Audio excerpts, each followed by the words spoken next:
the 21st edition of the African Athletics Championships. Yes, Nigeria is hosting. Asaba is the city where everything will go down. Bukola Olokpade told us that they're expecting 1,700 athletes. 1,500 are already in Asaba. With all of the talks here and there, and we know we're putting together a competition as this sort of things happen. And customers, it's not new. Even when you go to the World Cup, you hear of delegation waiting to pick up a team, and then they are either delayed by their flights or connecting flights and all of that.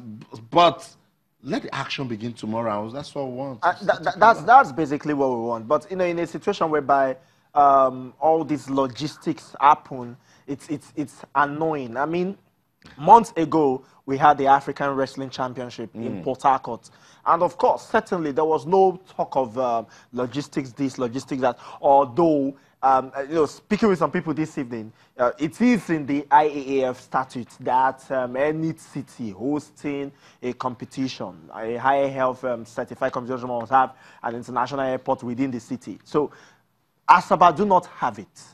But there is an airport at Asaba, and I felt that everybody's hand should be on deck to make sure that even if it's for the duration of this competition, Asaba Airport should work for 24 hours. It would have been good. It would have been better. And that's what I'm saying. If it was a football competition, even if it was a waffle competition, we do not work at night. But it's not even about the sport now. It's still Nigerians that will be part of the organizers for football. It's a problem that we always face in this country. Logistics, a fire brigade approach. The last minute we want to start, you know, try and put everything together. It's what we've seen with our sports most of the time. You've also seen athletes not being able to even secure visas. Exactly. To travel. Exactly. For me, this is just it. If you're going to host a competition, it's not about building sporting infrastructures. It's about transportation. It's about logistics when it comes to transportation, hotels, everything. And this is what, for example, you know, football governing body FIFA looks at.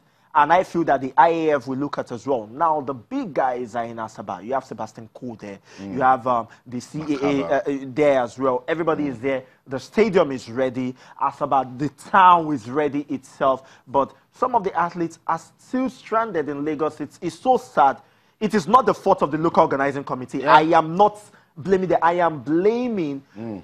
I am blaming the those in the sports ministry, the federal government of Nigeria that left Delta State to organize this competition themselves. It's okay.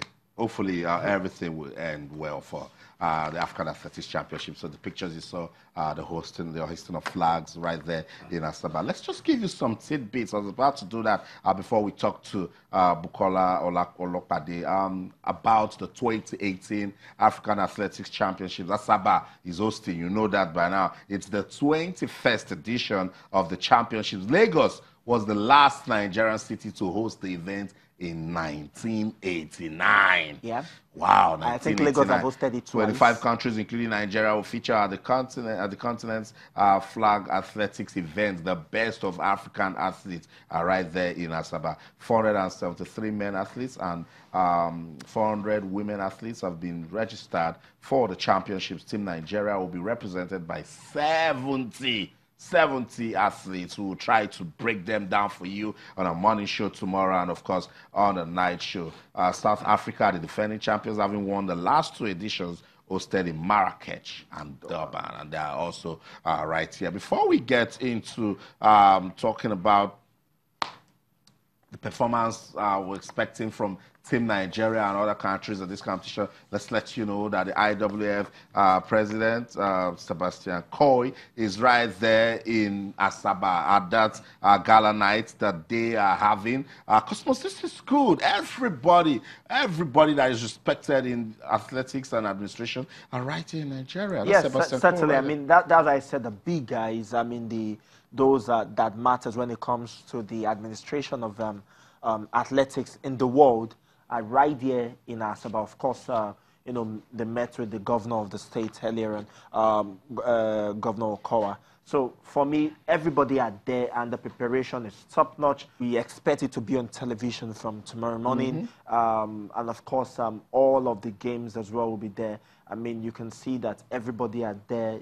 Asaba is blazing right now when it comes to athletics. The last time, I do not think Delta State have had it this good when it comes to sport. The only time that they've hosted international competition is probably the African Women Cup of Nations, then the African Women Championship when they did in 2002, and of course 2004. 2006. So those were the only times that they have hosted international competition. So this is actually very good for them, and hopefully it will bring the state in it limelight and make Asaba the hub for athletics in Africa. There's been talks on social media that Nigeria can host the World Cup. And there's this divide that says, how can Nigeria host the World Cup? So we've seen Port Harcourt put together a championship for Africa. Now we've seen Asaba do theirs. We've seen Lagos do it severally. I've been Lagos to host the IWTF championship soon, called the Nigeria Open. So it's all about development at every level. If you look at all of the cities that hosted the World Cup for Russia, you could tell that development at every level is almost the same. Despite all of these talks about the championships, I'm going to put up a good event. Athletes stranded in Lagos. The chairman of the local organizing committee, Solomon Ogba, says this year's event in Asaba will surpass previous editions. Let's listen to him. We'll be right back. Everything that will make the championship what we want it to be is in place. Like you already know, this is a record-breaking championship because we have exceeded all the benchmarks. We have almost 52 countries. 48 of them came for the DRM, and we've had 4 more. So that's about 52 countries that are going to participate. As I speak, we have more than 90% of the athletes already in the country, and we also have a record number of foreign journalists who have come to cover the championships. I can tell you that at the end of the championships, we are going to have a compendium of materials that the CAA will use to market this program going forward.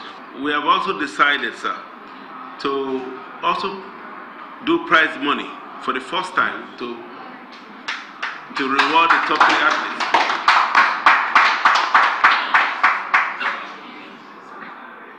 We have also decided that there should be gate fees because we want to also be able to control the crowd.